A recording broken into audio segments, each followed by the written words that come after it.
Space Marine chapter-specific pauldrons. Neat. These can be a great way of taking your Space Marine army, unit, squad, whatever, right up to that next level.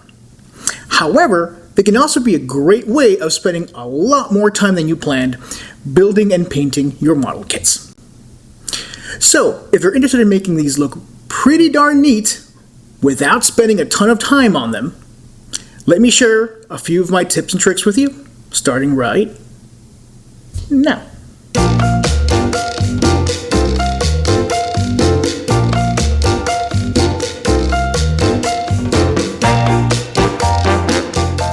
So I was working on this larger project where I'm badge painting a bunch of Space Marines for a Death Watch kill team group. It's 25 models, and I was getting close to the end, and I was at the point where I started painting all of the pauldrons, the chapter-specific pauldrons, and it's one of the most fun parts of any painting job for me, but it's also occasionally really frustrating. And so I figured if I found it frustrating, maybe you did too.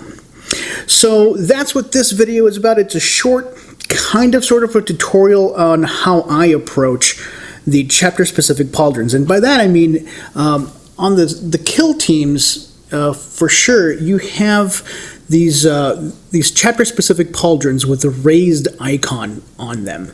And so these are pretty cool for your kill teams. However, if you have other chapters, like if you have Ultramarines, if you have, Black Templars, you can also get the upgrade kits, and they have these raised icons. And so I'm not going to show you all of them that I have here on my Death Watch kill team. That's beyond the scope of the video, but I kind of wanted to show you what they look like before they're painted. So I generally prime them the same color as the rest of the model. That way I just have to do everything once. But I have found, at least, I guess what I've found most satisfying so far, and this might change later, but I find that the bone white primer tends to do a really good job. I use a lot of glazes in my painting because I like the way the undercoat shows through them.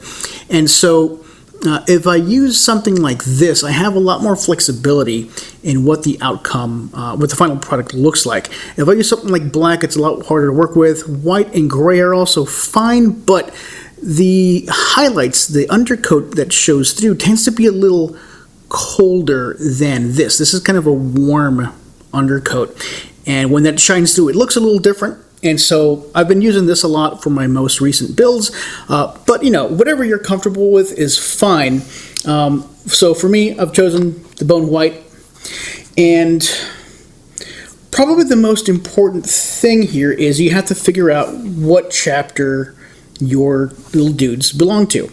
If you're building a primary, like a normal Space Marine chapter, then your colors are decided for you, except of course that you're interpreting the color a little bit. Okay, I'll give you an example. Ultramarines, right? They're pretty straightforward. Everyone knows the blue that an Ultramarine blue has. But you don't have to use that blue. So here, for example, I have this member of my kill team. He's an Ultramarine. That isn't the Ultramarine blue. That's a little bit of it's a blue, but it's my own variation. It's a little bit of blue mixed in with just a tiny bit of gray, and it gives it this muted tone of blue. And so that's what I like to do with my kill teams. They look a little more grim dark, but if you want something brighter, stick with the primary colors, that's fine too.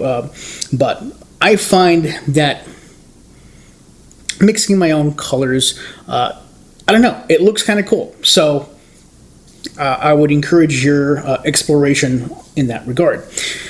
I'm going to start with this guy. So this guy is going to be from the Brazen Console. Hang on a second. Aha. Yeah, no, I was just looking it up. The Brazen Claws. So there's a website that I use that kind of shows me all a bunch of different chapters and what their icons look like and what colors those chapters use. I found that an invaluable resource since I like quite a bit of variability, but I still want to kind of stick sort of close to canon. So these guys have a blue pauldron and a red icon. So it's basically just 3 steps, right? The icon color, the pauldron color, and sometimes we have to worry about the trim on the pauldron.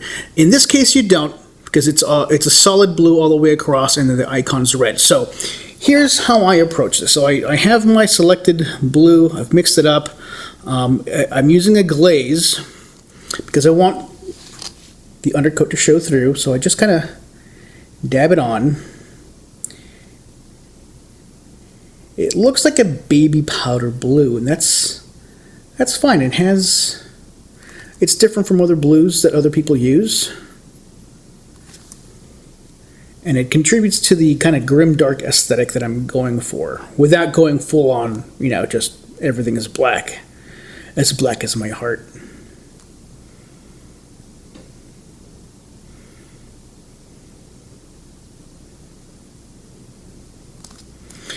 So the glaze is nice and thin, not too thin where it starts breaking up, but it's nice and thin so that it pools kind of towards the bottom and lets me still see some of the undercoat. So that's kind of what it looks like. It'll dry it a little bit differently. Since this is blue all the way throughout, there's no worry about the trim. I make sure to get the underside. Now it's hard to see on camera, but you'll see inside the pauldron, there's like the underside and the inside. You want to make sure to hit those two so that your model doesn't look too shabby.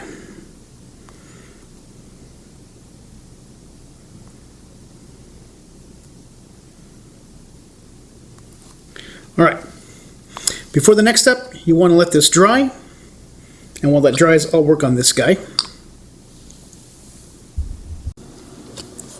So here are the pauldrons. They've got the color that I wanted on there. They're nice and muted. Again, you don't have to pick this sort of hue for yours. You can do a more vibrant color if you want. This is just my own kind of aesthetic for my models, but use yours. But I just should point out I had to use 2 coats of the glaze. It's a fairly thin glaze. But I don't want to add too many coats. You can still see some of the undercoat here. There's some of that warm kind of off-white still showing through. And I'm using that to kind of approximate, highlights. Instead of going in there and manually adding highlights, risking messing it all up, and spending a ton of time doing that, I'm letting the glaze and the undercoat do all of that heavy lifting for me. I'm lazy. I'm not particularly skilled at painting. I do a good job. I don't do a great job. And this is a ton quicker. If you have the talent for it, if you have the time for it, knock yourself out adding highlights and shadows and stuff like that. I'm going to go with this. And if you're watching this video, you probably want a quick, easy solution that still looks pretty good. And so that's what this is. This next step is part of the fun, but also part of the frustration for this sort of job. So there's that little raised edge, or the little raised icon there, and you can go ahead and just kind of add some layer paint and just kind of be very, very careful. And I've done a lot of my models that way, and it works okay. But what works even better is just being very careful with a dry brush. And so that's what I'm going to do here. This is the technique I'm going to show you. Now for these pauldrons, I'm just going to do the icons, since these chapters, they don't have that little trim in a different color. But you could do this with the same technique on the trim if you need to. So I'm just going to show you here on that raised icon. And so I'll start with this guy. This is I think it's called the Howling Griffins. They have a red color and they have black accents. So I've pulled out a little dry palette here. It's just a cheap little plastic thing. You could use a little saucer if it's ceramic, coated, glazed, or whatever, so that it doesn't stain. I just bought this thing from eBay. It seems to do a decent job. The important thing is that it's a dry palette, so you'll see my paints kind of right there. There's the black I'm going to use for the Howling Griffin, and there's the white I'm going to use for this guy. And that's just some old paint that I was using on different models. So, grab yourself a ratty old brush. The stiffer the bristles, the better off you're going to feel. And so I'm going to not even dampen this thing up yet. I'm just going to add, I'm going to go in here, kind of like so, and I'm gonna dab, dab, dab, make sure I get plenty up in the bristles there, but I don't want to use it this way. This is a dry brush technique, so I take a little paper towel and I wipe it off almost as much as I can. I want almost nothing on here. See that stripe on the far right? That's how dry I want it. I don't know if that's going to do the job. I might need it drier, but the only way to really find out is to give it a shot. And so you kind of rub the dry brush right over the raised icon. You still want to be a little careful, because just because it's dry brushing doesn't mean it won't get on surfaces you don't want them to be, but it helps you control where it goes a little better.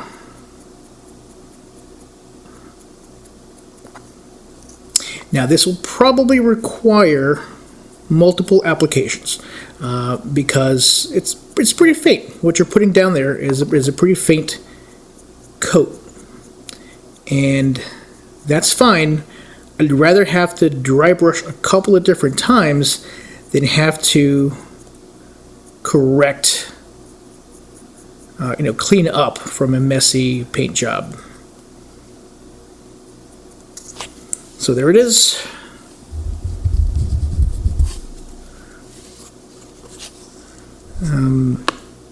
And so it looks okay. It doesn't look fantastic, but you know what? One more coat of the dry brush I think will do the job. I'm going to let that dry.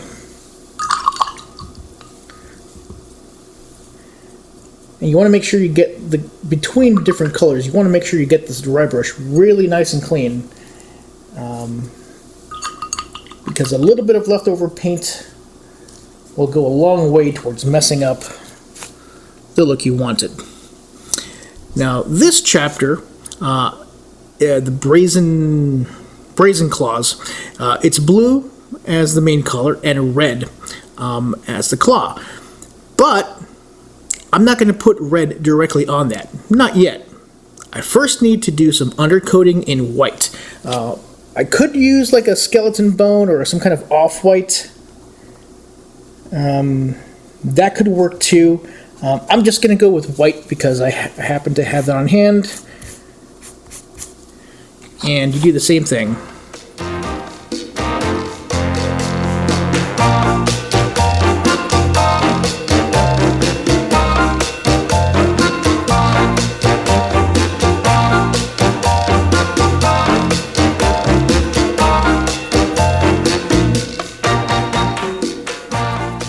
You're still going to get a little bit on the pauldron, and that's okay.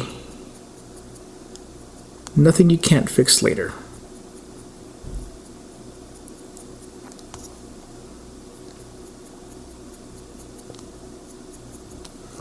Right, here we go. Here's that white. I probably want to build up another layer or two of the white on this just to make sure that the eventual red that I do use is nice and bright on there. And that's really all there is to it. I'm going to wait for these to dry, add another couple of coats to the icon, and I have one final step that should make that pauldron shine.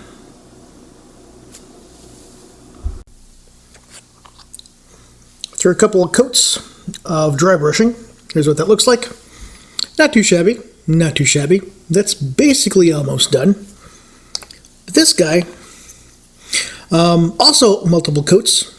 Not too shabby, not too shabby. But that's not the right color. We need to go over it with the red.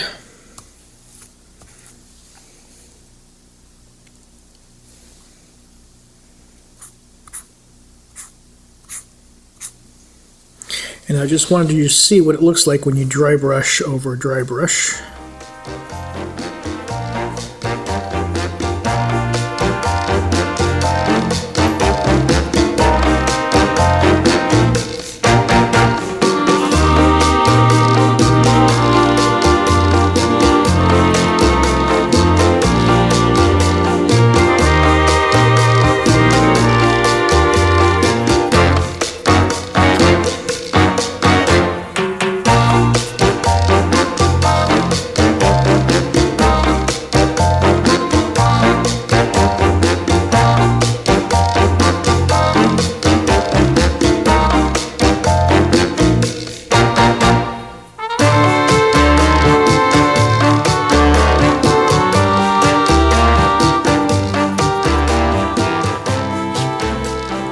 Alright, so there it is.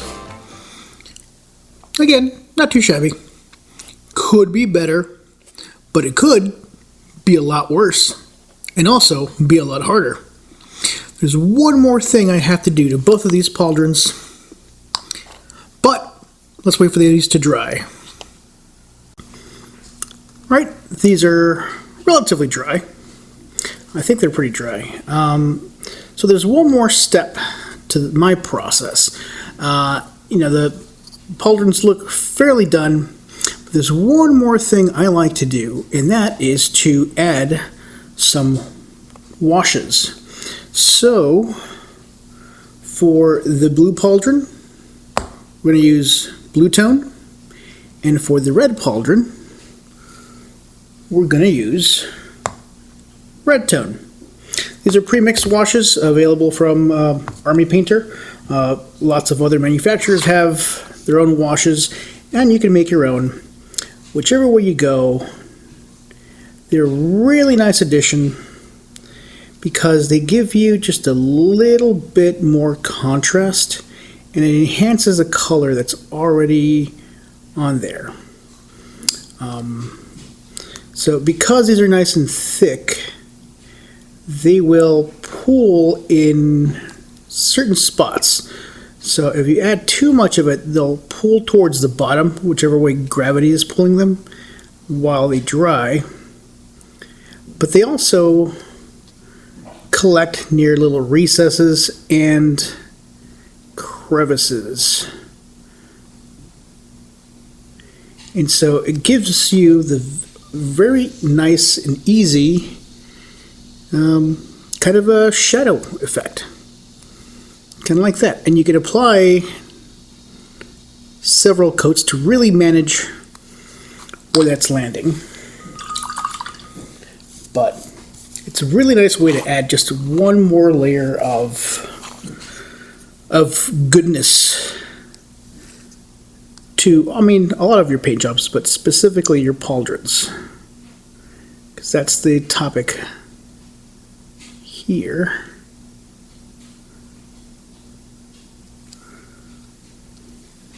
These are easy to manipulate while they're on the model because they're nice and wet. Takes it a little bit to dry and set in place. So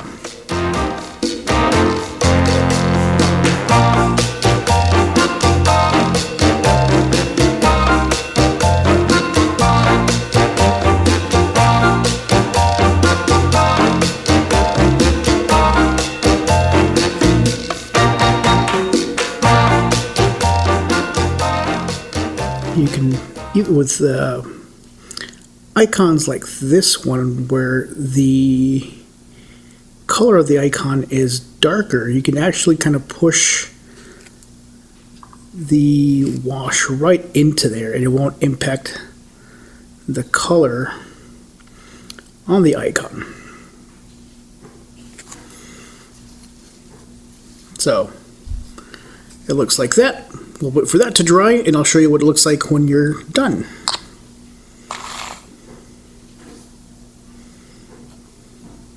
All right, and there they are. 2 finished chapter-specific pauldrons with raised icons. Don't look half bad, particularly not for the effort involved in creating them. Obviously, you could do a better job if you go in there with a brush and just kind of hit the detail, but it's a pretty precise work. And some of these are a little harder than others. So this one, for example, it's a pretty hard pattern. If you're not really experienced, or if you just don't have the skill to get in there cleanly, this might be the way for you to go.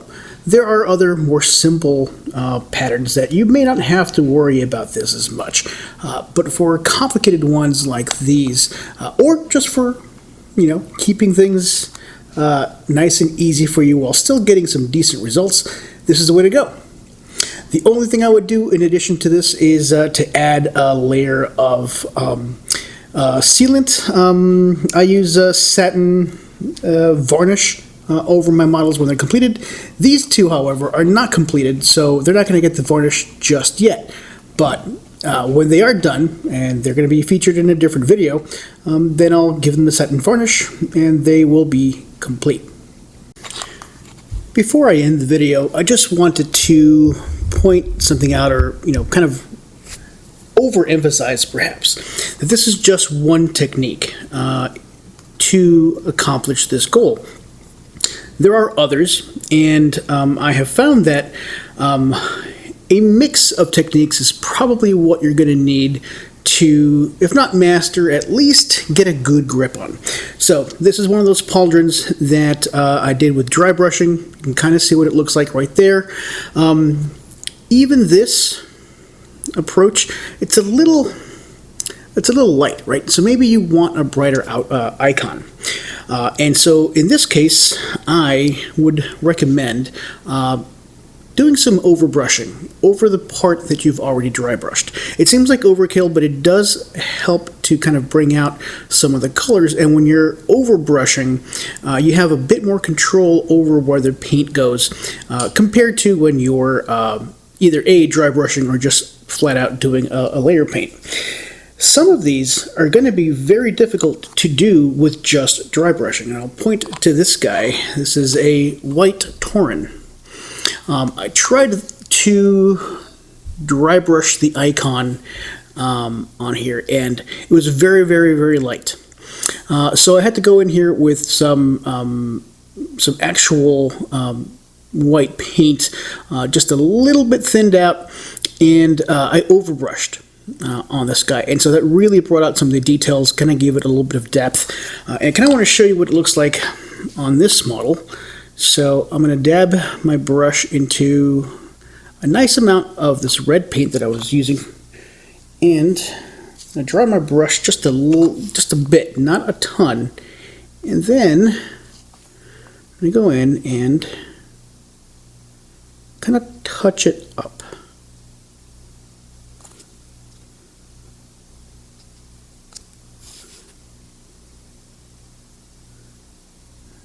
See, if you don't dry it well enough, you end up with kind of pools of paint, which is not what I was hoping for.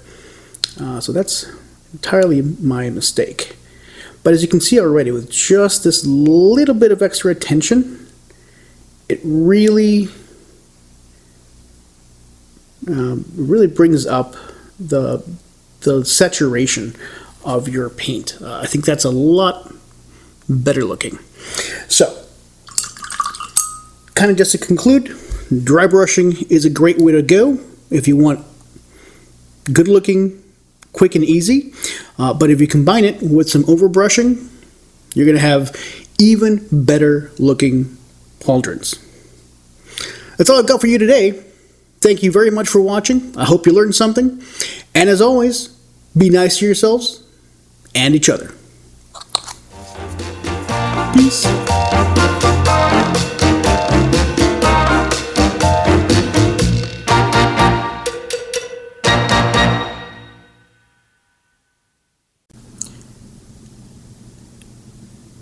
Space Marine chapter specific pauldrons.